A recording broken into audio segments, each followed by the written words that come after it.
বিদেশে যারা থাকে, ছেলেরা বাপ, তোমাদের বাপ যাদের বিদেশ থাকে, যে মহিলার স্বামী বিদেশ থাকে, সেই বেচারাকে একবার বলতে বলিয়েন যে তোমার একটা টাকা রোজগারের পিছনে কি পরিমাণ কষ্ট, কি পরিমাণ কষ্ট করে।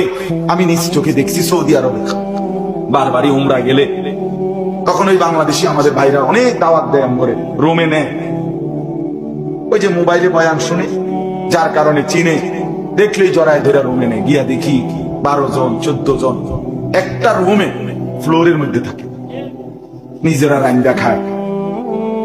এক ছেলে আমার বলতেছে, হুজুর আমি 11টা বছর আজকে বাড়ির থেকে আসছি হুজুর, বাবার ঋণ শেষ হয় নাই, জমি জামা কেমনে কেমনে অনেক কিছু, বাবা ঋণে, এই পরিবারের ঋণ এখনো শোধ করতে পারি নাই, এই জন্য হুজুর এখনো বাইর যাই। 11টা বছর মাকে দেখে না, বাপকে দেখে না।